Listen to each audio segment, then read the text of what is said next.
What are the worst job interview questions you've experienced as a scientist? I was interviewing for the PhD program of my dream, so my potential advisor invited me to look at a sample under the microscope. I meant to grab the eyepiece, but my maneuver went spectacularly wrong when my finger got caught between the two middle buttons of his shirt. What the The thoughts and views expressed in this podcast are my own opinions. They do not reflect the values of my employers. Hello, welcome back to the Crossover Connections with Jack Wayne podcast. My name is Jack, and we talk about the business of science and how the latest headlines in science and technology informs us about the jobs of the future. Today, we're talking about that scary, anxiety-ridden process in any field, that is the job interview. Anxiety-ridden social cues followed with very technical subject matter that make these interview processes some of the worst known in any industry. I want to walk through the process of what it takes to apply for a job interview as a scientist, as a university or college professor, or a faculty member if you're in the States. I am a college professor, and the first question a lot of people are curious about, especially if they're doing their PhDs, how you land your first big job as a scientist at some big university or a research institution. And that process has really changed over the years. Then versus now, what was it like applying for a college professor position 20 years ago as opposed to today? The first article is from Science, published in 2006, titled How to Get a Job in Academia. And it goes through interviews, recruitment panels at various different universities in the United States, and tries to give you different perspectives about different kinds of institutions and what they're looking for. In Amherst College, which is one of the nation's top-ranking liberal arts colleges based in Massachusetts, their interview process is really focused around applicants that have a background that will allow them to set up and maintain a research program appropriate to an institution, and also managing a teaching load that's heavier than most research institutions. They want to see evidence from the candidates that they're able to keep their research going while simultaneously developing their teaching, and really they're looking for 3 to 5 years postdoc experience to allow them to reach a certain level of maturity. 3 to 5 years postdoc experience is actually really quick. I think if you look at other more research intensive universities, there are higher bars for applicants to jump. If you then look at another university, University of California, Berkeley, their hiring process really looks for proven track record in getting financial support. That is something that wasn't so obvious in that first example, but that proven track record of financial support is really, really important in a lot of different research intensive institutions. And the same is kind of observed in Columbia University, where they're looking for publications in the top tier journals, which of course is tied to that candidate's ability to attract funding for their work and for the university. But still, these are relatively junior people they're hiring, again with 3 to 5 years postdoctoral experience. So the vast majority of your productivity is either during your PhD or in the first 3 to 5 year window. And they're looking for good publications, some funding, and hopefully you are a competitive and engaging in-person speaker who can contribute to teaching. How has that process changed 20 years down the track? And what is it like getting a faculty position or a college professor job in the 2020s? The next article was published in 2021, and it talks about obtaining a faculty position in STEM at a research intensive institution. And straight away, this is a journal article, but if you flick through the article, which is linked in the show notes, you can see that it is a much more detailed and a much more intensive document than that previous document published in 2006. There are a huge amount of hurdles, even more hurdles than there were 20 years ago. And really, a career at a research intensive institution, there is a lot more expectations across both research, teaching, as well as service. Beyond writing a generic cover letter, which talks about your narrative of what you're trying to accomplish in your career and how your values align with that institution's mission, their strategic approach or value proposition, you then need to have a research statement about where you're going to get funding from, if you already have funding, what you plan to do with it, as well as your teaching statement, a teaching philosophy, what kind of classes you've taught before in different instructional modes, whether it's face-to-face, whether it's online, really big classes, really small classes, undergrad or postgrad. And on top of that, you need to have a diversity and inclusion statement, which talks about how you foster inclusion and embracing diversity in all the areas of your work. Straight away, you see that it is much more complex of a process in this day and age to apply for a faculty level position at any kind of college. At the research intensive institutions and universities, this process is a lot more difficult than it was 20 years ago. But what hasn't changed are those tent poles of academia, right? It still comes down to your research, your teaching, and your service and engagement, and that will look and sound different in different countries and different organizations, but it's essentially what committees you're on, what volunteer work are you doing, what kind of engagement are you doing with the general public out there in the community, are you elevating your discipline at a national, at an international level? Those are the areas and domains that people generally are looking for. And I have been on a number of recruitment panels for junior academic staff, and I can tell you that 5 years ago, the selection criteria are pretty much the same, but the quality of applicants that are going for these jobs is way, way higher. Almost everyone that interviewed for entry-level positions that I've ever been part of the interview panel for, they already have quite a lot of their own funding for their research. One of the tiebreakers, interestingly, is that not that many applicants actually have that much teaching experience. I wouldn't have thought that's the thing that broke the tie, but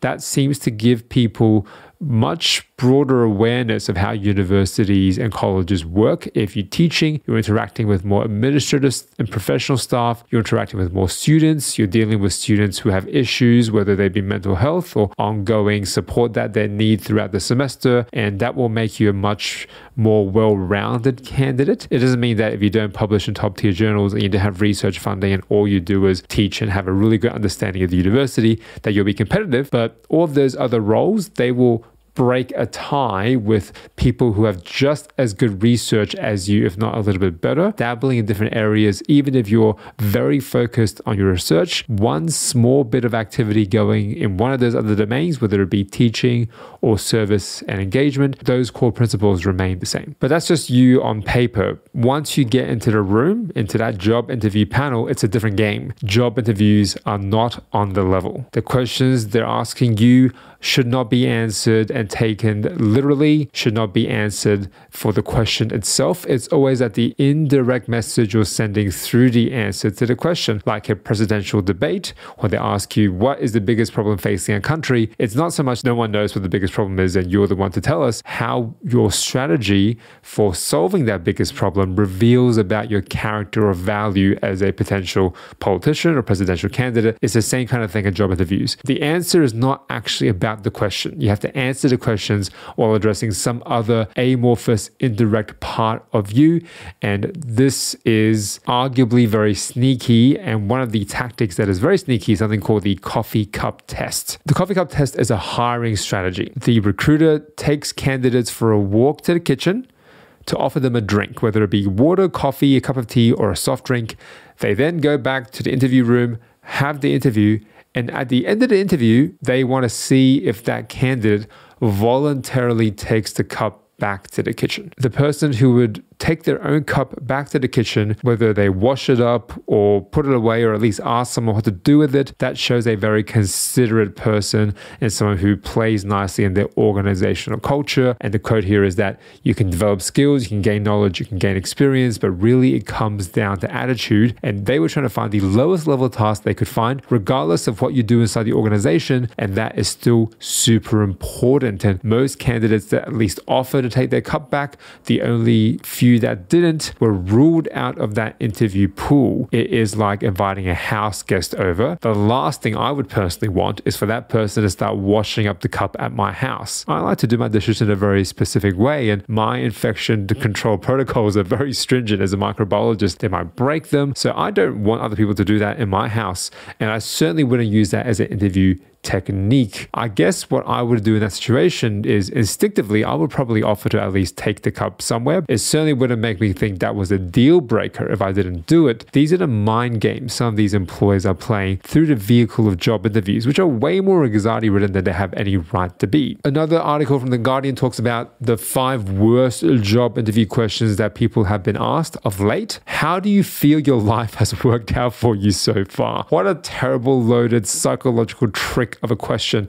How do you feel your life has worked out for you so far? Well, obviously it can't be going that great if you're here interviewing at this job. This question actually invited the applicant to post a 2 to 5 minute video response, and expecting the applicant to be a very effective editor of their videos and be very confident on a camera. This could be a new low in the always humiliating experience that is the job interview. And really, job interviews are humiliating. I've never been through a job interview process where I didn't feel thoroughly thoroughly humiliated by the end. That's just how these processes go, whether they be in your mind or literally built into the process. Let's go through 5 of these worst job interview questions in this article. If you were a piece of fruit, what would you be? Terrible question. If I was a piece of fruit, what would I be? I guess an apple?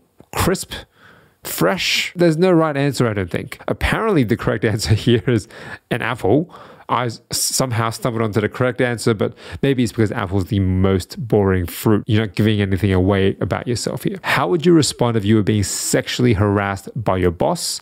Obviously, this is just your understanding of policy. It's reported to HR, reported to your boss. If your boss is the one sexually harassing you, report it to your boss's boss's boss. Okay. What is the worst mistake you have ever made at work, and what will you do to fix it? I guess the best way of answering this question is to talk about your overcorrection for a mistake where maybe you use some resources that you weren't intending on using, but still led to a good outcome that showed your over-conservative approach to some types of work. The example here is instead of printing 10 copies, which is all you needed, you produced 100 copies. So you used a lot of extra resources, but you were very ready with extra things, but you didn't need to do the extra work that you ended up doing anyway. The worst mistake I've ever made at work is probably thinking I was ready for these job interviews when in fact I wasn't. There's no great answer to this. Talk about a situation where you were over prepared and did more than you had to, and you've learned over time how to work smarter, not just harder. Next worst job interview question. You've got a rather varied CV. Why have you never managed to stick at anything? If you've only stayed in one place and accomplished lots of great things, they will say, why have you only ever been at one place? If you've jumped around and moved to lots of different jobs, they will say, why have you not ever stuck around at one single job? There is no correct way to do this. There is no perfect career trajectory. If you've bounced around a lot, all you can focus on is you love learning new skills and having new experiences. And at every stop of the way, you've led key outcomes that are strategically aligned with that institution or that organization's values before you moved on, which is another reason why the idea of quiet quitting, which we talked about in a previous episode, linked up here, it's really important to leave any job with some key outcome that you can point to before you move on to the next position. The last worst job interview question is one that is very generic. Where do you see yourself, or what do you see yourself doing in 5 years' time? With any luck, I'll still be here doing a good job for you. Hopefully you've seen the organizational hierarchy chart for that organization, so you know, hey, I'm applying for this job, and the next rung up, you can talk about the positions within an organization. Another great place for looking at job interview horror stories is Reddit, and this thread, linked in the show notes below, what was the worst job interview you've had, has 57,000 upvotes and 18,000 comments. So clearly bad job interviews are a real thing, and they're a plague among job applicants. If you could be any animal, what would you be? The person answered otter because they're fun, active, work well with their hands, and cute as anything. And apparently the organization was looking for predators. So we only hire predators, not prey. They were looking for lions, tigers, and snakes or something like that. That should have been a red flag that organization is a little dicey at best with respect to their company culture. What animal would I be? I think I'd be a giraffe. So I can see into the future, see above everyone, and predict what's going to happen next and preempt the next innovation. That one's for free. You can take that one if you've ever asked what animal would you be in a job interview setting. I had an interview where I knew the answers I gave were good, solid examples. I understood the technical side really well, but the interviewer kept sneering, being rude, and saying, really? 40 minutes into the whole interview, a light switch goes off and the interviewer all of a sudden becomes super, super nice. He started selling the role and the position and saying, hey, you know, we're a really good company. You should work for us, because their interview technique is to live stream the interviewee to a whole panel and to throw insults at them to see how that person will respond under pressure and respond to rudeness and jerkiness. And if the person remained very polite and calm, that was a great sign that this person would be a good fit at a company. But the person then declined that job because, of course, why would you want to work at a place where insolence and rudeness is the baseline expectation? The job interviews I've been in haven't been quite this overtly rude. They have tried to ask very thought-provoking, if not outright provocative questions. And when I'm trying to give a response, just not make any eye contact and stare down at their notes and write furiously. No feedback at all, nothing to give it away about how I'm doing during the process, and deliberately leaving me in the dark, because again, job interviews are not on the level. They're not designed to make you feel comfortable. They're designed to really push you to the boundaries and see what you're made of. But nevertheless, these are horror stories that we all have to get through, right? There's no way around this. And it's not about the questions. It's not about giving the right answer. It's about those intangibles, those indirect things that are coming out, those soft skills, which we also talked about in a previous episode, make you a good organizational fit. There is the additional complicating factor that in science, your job is very different from other jobs. It's a combination of hands-on skills with theoretical understanding and written and oral communication. And you have to kind of make up the job that you want to do and apply for funding for that job that no one has ever done before in your own context. And if you can survive in science, you can pretty much survive in any other job, any other industry. So for those of you who are having a difficult time in science and trying to learn all these troubleshooting skills and not sure if you're really good at it or you're getting better at it, if you ever decide to pull the plug and move to a different industry, you'll be way more effective at whatever job you throw yourself into, precisely because of how hard those science research positions and those kinds of roles tend to be. And case in point, this interview process for not even a job, just for a PhD position, published as kind of an op-ed in the careers page in Science. During the interview, they were looking at a microscope as part of a competency assessment, and the interviewee accidentally grabbed the shirt of their male interviewer and pulled the undershirt out of the waist of his pants. And this was the second phase of a selection process for an international PhD program. The professor was unfazed, asked the interviewee to continue looking at the sample. The applicant stayed calm, took charge of the situation and said, "I'm so sorry, there is a non-uniformly stained part of the cell. Which organelle is it?" When confronted with challenges, this person managed to keep a cool head. That was actually a successful interview. Who would have thought? This person was successful for that position because the person was looking for a dedicated troubleshooter who won't freak out at time of crisis. Even if the person didn't accidentally bump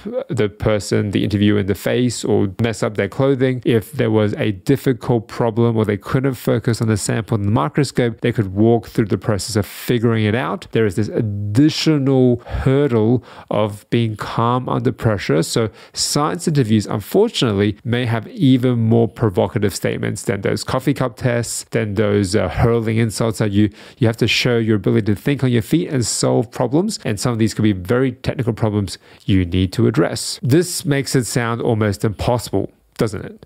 But again, the job interview process is just one small hurdle. And if I can give you one tip from all these years of applying for different jobs and sitting on job selection interview panels as well. Look, when I'm on those panels, I do my best not to ask trick questions. I'm proud of myself for never having asked a trick question. One big idea. At the end of that job interview process, you should be memorable because you have focused your answers all around one big idea, which is something that's very common in marketing. The idea that a product will not be remembered unless all the avenues of the advertising and marketing campaign emphasize a single idea. And that single idea could be, look, I am really focused on trying out new things and innovation. So in any aspect of your answer, it's always focused on finding new ways of doing things and trying new things. You infuse that into every answer you give, and that is your one big idea. On top of all your accomplishments, on top of all of your achievements, it's this other intangible. Just try to be yourself, the best version of yourself, because in a few years' time, it will not even matter anymore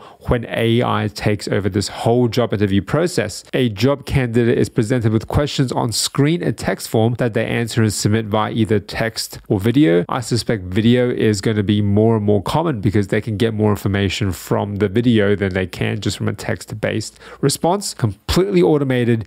You're talking to a black screen. These companies won't even serve you with enough dignity and self-respect to roll some human out to talk to you. You're just talking to a computer. And the trick here is that it's an algorithm that reviews and judges your video submission. So they're looking for patterns. They're not looking for the best answer in the world. They're looking for patterns. Then you could train yourself to use those patterns that they're looking for. Verbal data, the words they use, vocal data, the manner of speech and delivery. And really what you're doing is trying to eliminate any red flags for their algorithm. So if the video, good eye contact makes a lot of sense as well. How you project your voice, if you're mumbling a lot or if you're speaking up nice and clearly. Are your shoulders upright or are you slouching quite a bit? Also, are you fidgeting with your hands? Are you sweating? Are you nervous? All of these things play into these patterns that the AI algorithm is trying to detect to rule you out as a candidate.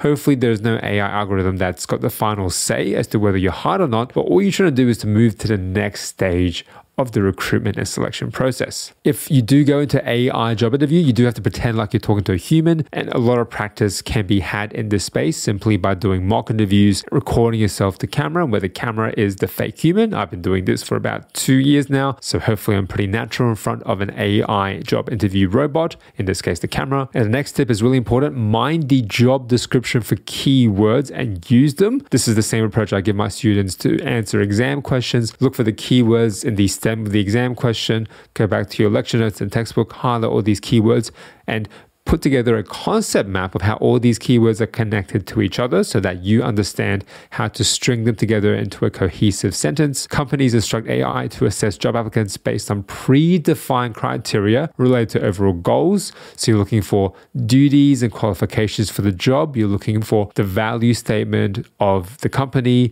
the strategic goals, the 5-year plans. Have all of those keywords and concepts lined up in a pre-rehearsed answer and use as many of them in your response as possible. You never know how the job interview process will go. In all likelihood, it's going to get more humiliating and more tough as the years go on, not simpler. But with the tips we talked about today, with the understanding of the one big idea that is indirectly communicated in every one of your answers, I'm sure you will survive to the next round of the selection criteria. And it's up to you if you want to end up working for an organization which puts you through that process. If you're interested in how scientists manage failure as part of their daily routine and what happens to failed scientists, you can find that video linked here when it's ready to go. I'm Jack. Hope to connect with you again in the next episode.